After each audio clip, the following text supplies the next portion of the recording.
Baik, sebelum kita memulai pelajaran, kami minta salah satu untuk maju di depan berdoa.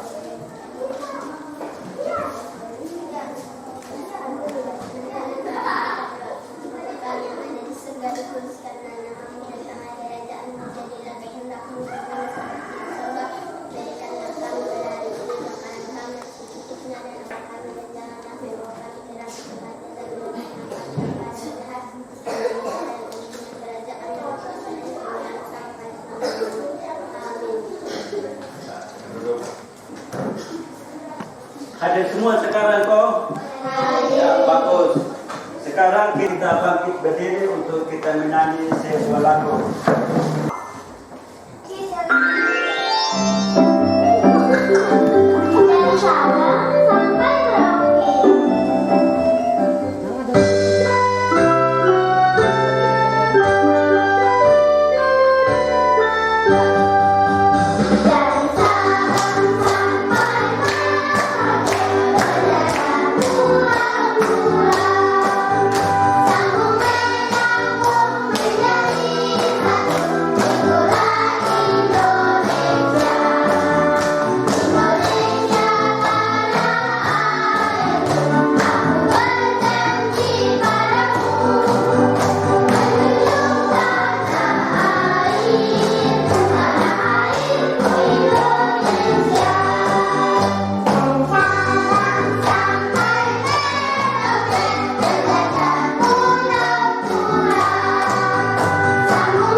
Sampai Merauke ya, di mana kita bangsa Indonesia beribu-ribu pulau ya Pak, yang dikelilingi dengan batas-batas lautan. Jadi kita tetap satu ya Pak, yaitu bangsa Indonesia.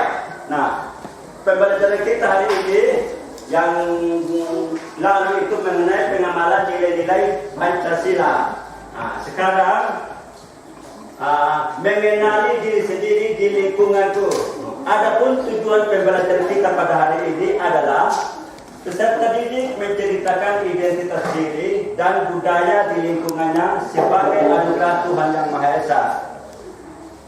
B. Peserta didik mampu melaksanakan penerapan nilai-nilai Pancasila di lingkungan keluarga, sekolah, dan masyarakat. C. Peserta didik mampu menaikkan kewajiban dan hak sebagai anggota keluarga di sama membahas dan mempelajari mata pelajaran PPKN atau Pendidikan Pancasila untuk kelas 5 kurikulum Merdeka, yaitu kita akan belajar di bab 3 atau unit 3, yaitu jati diri dan lingkunganku. Nah, apakah anak sudah siap? Kalau sudah siap, kita langsung saja mulai pembahasannya. Perhatikan baik-baik ya anak-anak. Halo anak hebat anak Indonesia, apakah kamu bangga menjadi anak Indonesia? Nah, anak semua, tahukah kalian saat mengusulkan dasar negara Indonesia pada tanggal 1 Juni 1945, Soekarno menyampaikan dasar negara yang pertama, kebangsaan Indonesia. Nah, kebangsaan Indonesia yang bulat yang dimaksud ya, bukan kebangsaan Jawa, bukan kebangsaan Sumatera, bukan kebangsaan Borneo, Sulawesi, Bali, atau lain-lain, tetapi kebangsaan Indonesia yang bersama-sama menjadi dasar satu national state. Nah, dari pidato ini kita bisa menyimpulkan bahwa 1340 suku bangsa Indonesia adalah satu bangsa Indonesia. Nah, ternyata ada 1340 suku bangsa di Indonesia, Nana. Nah, ini sesuai dengan dasar negara kita, yaitu Pancasila. Tahukah kalian, selain 718 bahasa daerah, bangsa Indonesia mempunyai keragaman lain yang sangat kaya, seperti keragaman pakaian tradisional, makanan, dan minuman khas, senjata tradisional, rumah tradisional, tarian tradisional, alat musik tradisional, dan lagu daerah di 38 provinsi di Indonesia. Nah, meskipun beragam, kita harus tetap bersatu sebagai bangsa Indonesia, seperti makna semboyan Bhinneka Tunggal Ika yang berartinya berbeda-beda tetapi tetap satu jua. Nah, semua, oleh karena itu, kita perlu mengenal keragaman budaya yang ada di Indonesia dan melestarikan budaya daerah kita, Nana. Nah, sekarang kita ke bagian yang pertama ya, yaitu mengenali diri sendiri dan lingkunganku. Nah, semua, Bhinneka Tunggal Ika sebagai semboyan bangsa dapat dijadikan sebagai pedoman untuk hidup berdampingan dengan berbagai perbedaan yang ada, meliputi perbedaan suku, agama, ras, dan antar golongan. Berbagai macam perbedaan yang ada di lingkungan masyarakat dapat kita jumpai dengan mudah, seperti adanya perbedaan ciri fisik, agama, pendapat, hobi, maupun kebiasaan hidup sehari-hari. Kita mulai dari yang pertama, Provinsi Sumatera Utara. Nah, suku bangsa yang ada di sana yaitu ada Batak Toba, Batak Karo, Mandailing, Nias, dan Melayu. Kemudian kita ke Provinsi Sumatera Selatan. Suku bangsanya ada suku Ogan, suku Komering, Lematang, Kayu Agung. Nah, kita lanjut ke Provinsi Kepulauan Riau. Suku bangsa yang ada di sana yaitu ada Melayu, orang Laut. Provinsi Lampung, suku bangsanya atau sukunya yaitu Lampung. Nah, kita lanjut ke Provinsi Kalimantan Barat. Nah, kalau di Kalimantan Barat, suku bangsanya yaitu ada Dayak Kanaya, Dayak Ot Danung. Kita lanjut ke Provinsi Kalimantan Selatan. Nah, suku bangsanya yaitu ada Banjar, Dayak Maayan, Dayak Bakumpai. Kalimantan Utara sukunya yaitu ada suku Pidung, Bulungan, Dayak Kenya, Dayak Lundaye. Kemudian kita ke Provinsi Jawa Tengah. Nah, suku bangsanya itu suku Jawa. Ke Jawa Timur ada suku Jawa, Madura, Osing, Tengger, Bawean. Nah, kita lanjut ke Provinsi Nusa Tenggara Barat. Nah, di Nusa Tenggara Barat ini terdapat suku Sasak, suku Bima, dan suku Sumbawa. Kita lanjut ke Provinsi Nusa Tenggara Timur. Nah, di sana ada suku Alor, suku Rote, Manggarai, Sumba. Nah, sedangkan di Provinsi Gorontalo ada suku Gorontalo Barat. Nah, di Papua Barat ini ada suku Dayamoy, Maibrat, Maya. Kemudian kita lanjut ke Papua Tengah. Nah, di Papua Tengah ini ada suku Mei, suku Kamoro, suku Damai. Nah, semua, sekarang kita lanjut ke bagian yang kedua, yaitu apa perlu tanyakan? Coba sebutkan suku dari Nusa Tenggara Timur tadi yang kamu lihat. Manggarai. Ya, Manggarai. Apa lagi? Alor. Ya, apa lagi? Ya. Ende. Apa lagi? Rote. Sabu. Oke, pintar semua. Ya, tepuk tangan. Terus yang kedua. Suku dari Nusa Tenggara Barat tadi ada 3. Coba sebutkan. Sasak, Ya. Bima, Sumbawa. Ya, Sasak, Bima, dengan Sumbama. Pintar. Tepuk tangan dulu. Nah, sampai sini sudah jelas atau masih ada yang bertanya? Sudah mengerti? Ya. Ya. Bagus sekali pertanyaannya. Apa yang dimaksud dengan Bhinneka Tunggal Ika? Nah, Bhinneka Tunggal Ika adalah sebagai pandangan hidup bangsa Indonesia, di mana didapat dari suku dari Sabang sampai Merauke. Jadi yang mempersatukan kita adalah Bhinneka Tunggal Ika. Bhinneka Tunggal Ika artinya berbeda-beda tetapi satu juga, yang berasal dari buku Sutasoma karangan Empu Tantular. Ya, sudah bisa pahamnya?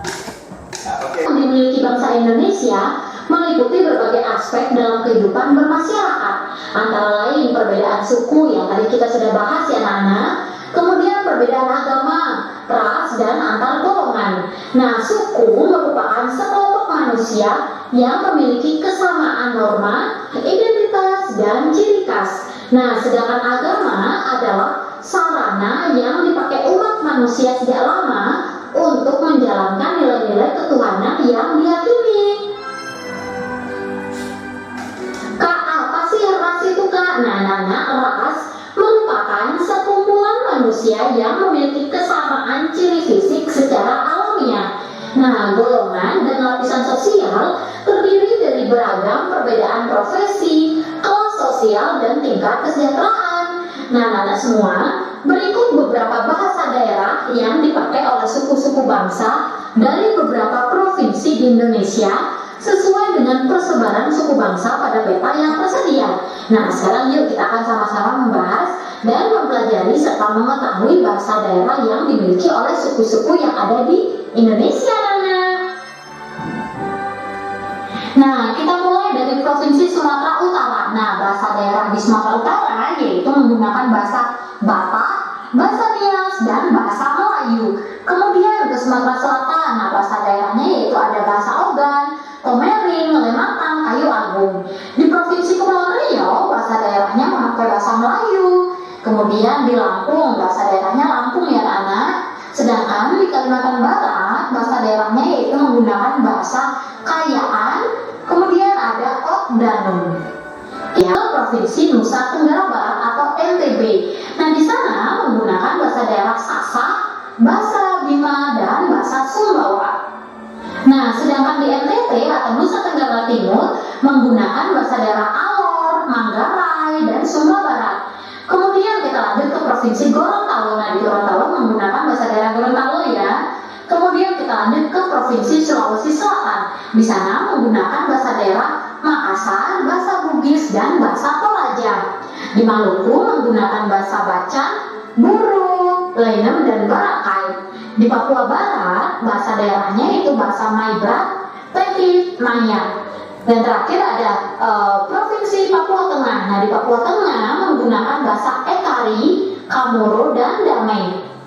Nah, anak-anak, itu tadi bahasa-bahasa daerah yang kita sudah pelajari bersama, bahasa-bahasa daerah dari suku-suku yang ada di Indonesia, anak-anak. Nah, sekarang kita akan lanjut. Kalian sudah melihat tadi tayangan yang kedua, toh, bahwa keberagaman itu merupakan anugerah dari Tuhan Yang Maha Esa, ya toh? Karena kita semua makhluk hidup adalah merupakan ciptaan Tuhan Yang Maha Esa. Nah, tadi ada muncul keberagaman bahasa ya, bahasa daerah. Nah, sekarang Pak Guru tanyakan, coba sebutkan keberagaman bahasa daerah untuk Nusa Tenggara Timur. Yaitu bahasa apa kira-kira? Ya, kuat sedikit mana? Ya, ya, alo, rote. Siapa lagi? Ya, Manggarai. Siapa lagi? Nah, ya, Sumba, Alor, Jawa, Ende, itu, Ruteng, Sapure Jua. Ya, ingat-ingat. Terus yang kedua lagi, bahasa daerah dari Nusa Tenggara Barat. Coba sebutkan. Tadi muncul ada 3. Ya, Sasak. Apa lagi? Bima. Apa lagi? Sumbawa. Ya. Terus sampai sini ada lagi pertanyaan. Guru lanjutkan lagi pada keberagaman sebagai kekuatan. Yaitu yang ketiga. Nah, semua, tahukah kalian, perbedaan yang hadir dalam kemajemukan masyarakat Indonesia tidak seharusnya menjadi penghalang bagi kita untuk bekerja sama dengan seluruh komponen bangsa, mengingat hal itu merupakan sebuah kebutuhan sebagai manusia. Kita tidak dapat hidup tanpa orang lain. Kesadaran akan hal itulah yang membuat diri kita untuk terus berupaya menjaga hubungan baik dengan sesama, apapun latar belakang dan perbedaan yang dimiliki anak-anak. Itu bagian yang keempat, yaitu menghargai keberagaman di lingkungan sekitar. Upaya menghargai keberagaman meliputi perilaku toleransi antar perbedaan yang ada di masyarakat untuk menjalin kehidupan bermasyarakat yang harmonis. Nah, ini dilakukan untuk saling melengkapi dalam mewujudkan cita-cita bangsa, anak-anak. unsur yang harus dimiliki untuk mendukung terciptanya keberagaman antara lain yang pertama kompetensi, institusi, identitas, dan emosi. Nah, semua akhirnya kita sudah sampai di akhir penghujung video pembelajaran kita kali ini. Tadi kita juga sudah sama-sama membahas di rangkuman 3 ya anak-anak, atau di unit 3 atau di bab 3. Nah, di bab 3 ini sudah kakak rangkum ya, agar untuk mempermudah kalian belajar. Nah, anak-anak, jika kalian masih kebingungan di materi ini, kalian bisa putar ulang kembali video ini sampai kalian betul-betul paham ya anak-anak. Kakak berharap dimanapun kalian berada tetap semangat belajarnya, sehat selalu, dan tetap semangat belajar bersama channel. Kali di pembelajaran keempat itu mengenai identitas diri dengan semua bahwa kita adalah makhluk hidup sosial. Di mana sebagai wujud nyatakan dalam kehidupan sehari-hari, baik di sekolah, di keluarga, di masyarakat, kita berperilaku hidup sopan santun ya. Misalnya kalau yang lebih umur dari kita, kalau kita terlibat permisi om, permisi kakak, bilang gitu ya. Terus kalau ada yang minta tolong, ya. Kalau kita memberikan minum, silakan minum om, bilang gitu. Ya toh? Kita harus bersikap sopan dalam kehidupan sehari-hari. Harus rukun, ya toh? Baik dalam sekolah sini terhadap guru, kalau kita sampai lambat pagi Pak Guru, sedang gitu ya. Kita harus ciptakan perilaku yang baik yang sesuai dengan nilai Pancasila dalam kehidupan kita sehari-hari. Nah, sekarang kita memulai kerjakan ini tugas ya. Apa yang kita lihat tadi tinggal kita kerjakan.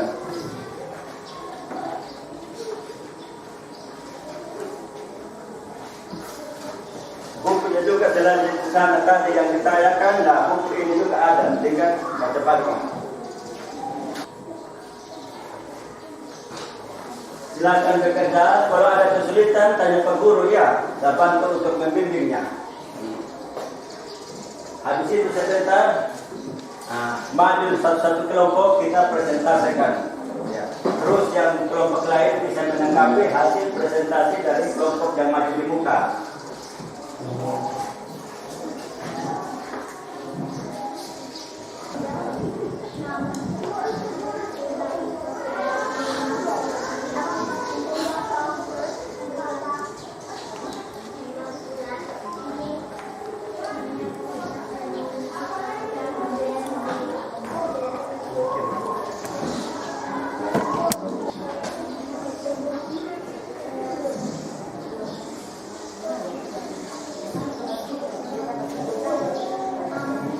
Kalau berdiskusi itu tulis yang jelas, sehingga ketika maju di muka sebentar, jadi bacanya juga tidak tersendat-sendat ya. Berarti karena di buku itu tanda koma, berikutnya bunyi soalnya bagaimana, begitu. Kalau ada yang kurang jelas, boleh tanya sama Pak Guru.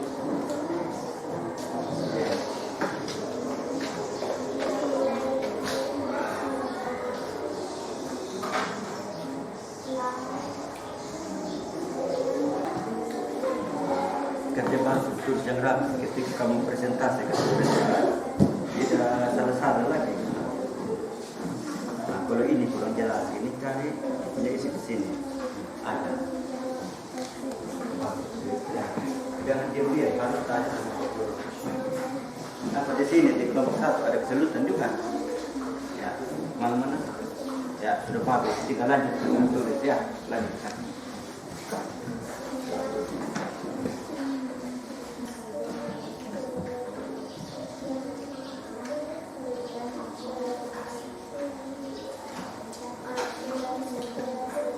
Sudah toh? Sudah. Ya, kalau sudah bangun berdiri kita menyanyi dulu. Beriman dan bertakwa pada Tuhan yang Esa dan beratap mulia menjadi kebinekaan global, gotong royong mandiri, kreatif dan bernalar kritis. Ya. Perkenalkan kami dari kelompok 1. Dan nama saya Aiden. Perkenalkan nama saya Gisen. Kita akan bersama menghormati keragaman budaya dan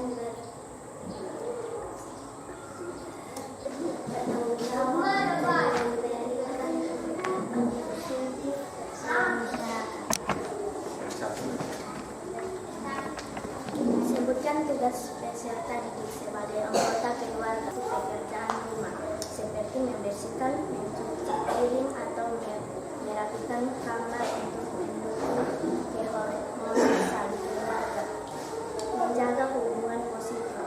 Mereka diharapkan menjaga hubungan yang baik dengan anggota keluarga, berkomunikasi dengan baik, dan memberikan dukung emosional satu sama lain. Belajar dari nilai keluarga. Tugasnya adalah belajar dalam sekolah. Mereka diharapkan mematuhi aturan sekolah, menghormati guru dan teman-teman, serta mencintai lingkungan belajar yang positif. Pelestarian lingkungan sekolah. Tugasnya juga mencapai pelestarian lingkungan sekolah, termasuk menjaga kebersihan dan merawat fasilitas didik. Diharapkan berpartisipasi dalam kegiatan sosial seperti gotong royong, kegiatan amal atau proyek-proyek masyarakat untuk membantu sesama. Menghormati keragaman budaya. Tugasnya adalah menghormati keragaman budaya dan latar belakang masyarakat, serta menjalin hubungan yang positif dengan tetangga dan masyarakat sekitar. Menjadi pemimpin yang bertanggung jawab. Mereka juga diharapkan menjadi pemimpin masa depan dan membawa perubahan positif, mempromosikan nilai-nilai moral dan dalam proyek-proyek yang mendukung kesejahteraan masyarakat. Bagaimana kelompok 23 ada tanggapan dari hasil apa kerja kelompok 1? Oh, tidak ada ya. Berarti tepuk tangan untuk kelompok 1. Ya. Silakan pulang duduk kembali. Yang berikut kelompok 2 maju untuk presentasikan. Perkenalkan nama saya Stevi. Ya. Bagaimana cara peserta didik menerapkan nilai-nilai Pancasila di lingkungan keluarga, sekolah, dan masyarakat. Di lingkungan keluarga, kesetiaan dan tanggung jawab peserta didik dapat menerapkan nilai kesetiaan dan tanggung jawab dengan menjaga hubungan harmonis dan membantu dalam tugas-tugas rumah.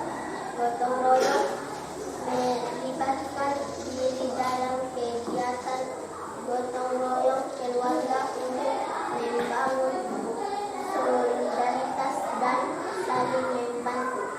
Hormat dan kasih sayang. Menunjukkan hormat dan kasih sayang kepada anggota keluarga sebagai wujud dari nilai-nilai Pancasila. Di lingkungan sekolah, kerjasama dan keadilan. Menerapkan kerjasama dan keadilan dalam proyek kelompok serta memperlakukan teman sekelas dengan adil dan hormat. Kedisiplinan. Mematuhi aturan sekolah sebagai wujud dari nilai kedisiplinan dalam Pancasila. Cinta tanah air, menghargai dan mencintai lingkungan sekolah sebagai tanah air di lingkungan masyarakat.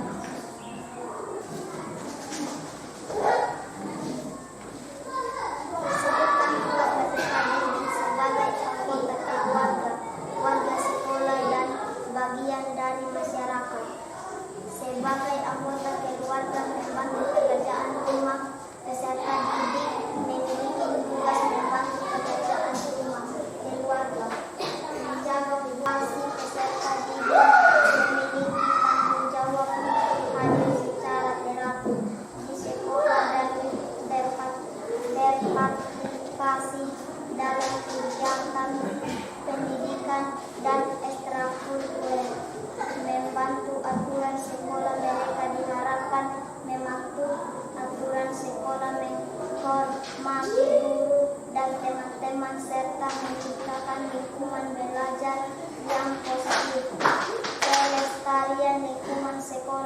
tugasnya juga mencakup pelestarian lingkungan sekolah termasuk menjaga kebersihan dan merawat fasilitas sekolah sebagai bagian dari masyarakat. Partisipasi dalam kegiatan sosial peserta didik diharapkan berpartisipasi dalam kegiatan sesama sosial seperti gotong royong, kegiatan amal atau proyek-proyek masyarakat untuk membantu sesama. Menghormati keragaman budaya, tugasnya adalah menghormati keragaman budaya dan masyarakat sekitar, menjaga pemimpinan yang bertanggung jawab. Mereka juga diharapkan menjaga pemimpinan masa dengan membawa perubahan positif, mempromosikan nilai-nilai moral dan terlibat dalam proyek-proyek yang mendukung kesejahteraan masyarakat. Ya, bagaimana kelompok 1 dan 3? Ada tanggapan dari hasil kerja kelompok 2? Tidak. Oh, tidak ada. Oke, tepuk tangan. Ya, kelompok 3 silakan maju. Ya, perkenalkan dulu. Kenalkan saya Dior. Dan saya Kadita. Bagaimana cara peserta didik menerapkan nilai-nilai Pancasila di lingkungan keluarga, sekolah, dan masyarakat?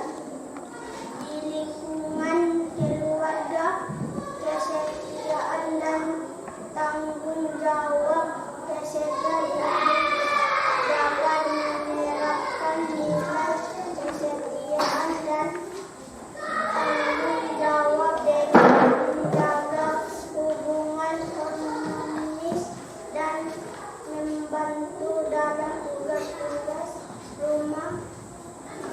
Gotong royong melibatkan diri dalam kegiatan gotong royong keluarga untuk membangun solidaritas sebagai wujud dari nilai kedisiplinan dalam Pancasila. Cinta tanah air, menghargai dan mencintai lingkungan sekolah sebagai manifestasi dari cinta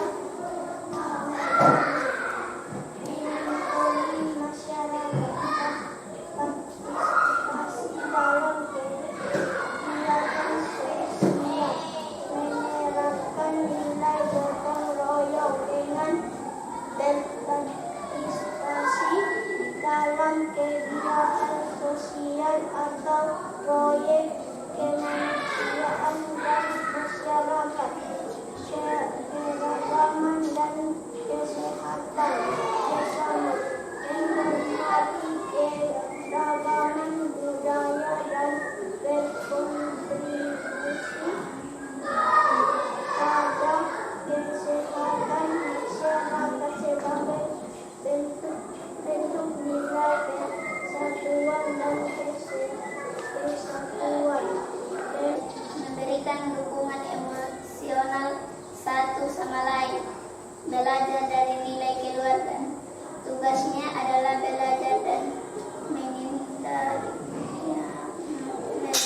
mentalisasi nilai-nilai keluarga seperti kesetiaan, rasa hormat, dan tanggung jawab sebagai warga sekolah. Kehadiran dan berpartisipasi peserta didik memiliki tanggung jawab untuk hadir secara teratur di sekolah dan berpartisipasi dalam kegiatan pendidikan dan ekstrakurikuler, membantu aturan sekolah. Mereka diharapkan memenuhi aturan sekolah, menghormati guru dan teman-teman serta menciptakan lingkungan belajar dan yang positif. Pelestarian lingkungan sekolah, tugasnya sekolah termasuk menjaga kebersihan dan merawat fasilitas sekolah sebagai sebagai bagian dari masyarakat, berpartisipasi dalam kegiatan sosial. Peserta didik diharapkan berpartisipasi dalam kegiatan sosial gotong royong, kegiatan amal atau proyek-proyek masyarakat untuk membantu sesama. Menghormati keragaman budaya. Tugasnya adalah menghormati keragaman budaya yang latar belakang masyarakat serta mendidik dan tetangga dan masyarakat sekitar.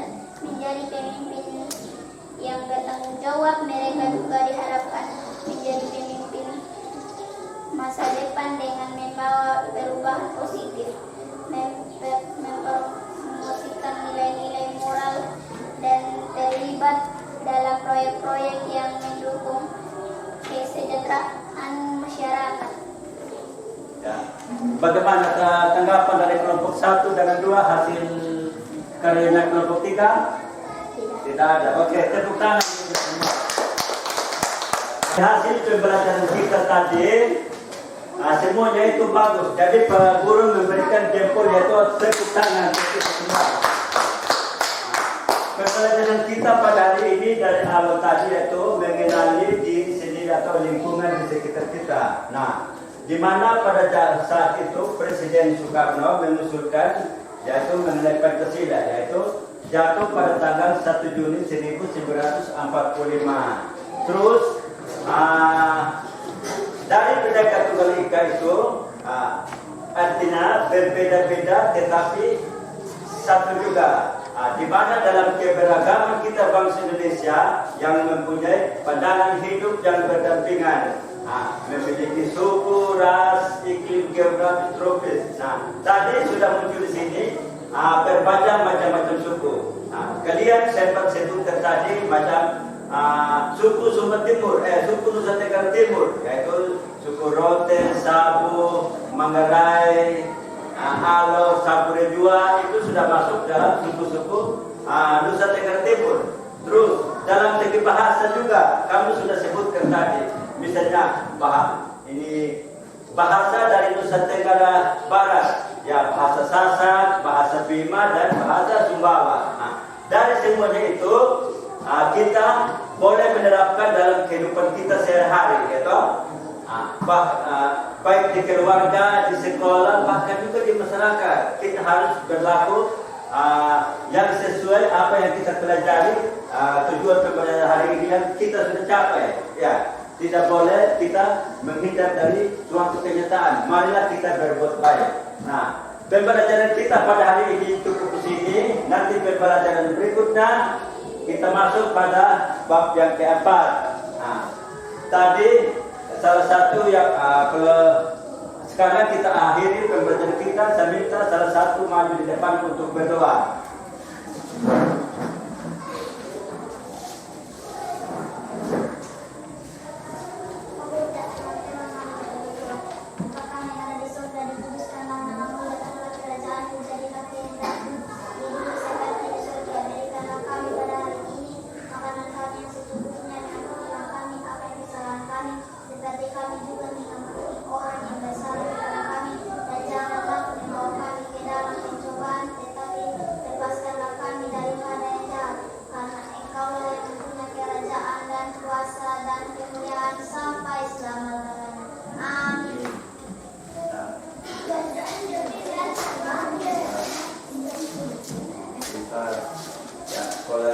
Ya,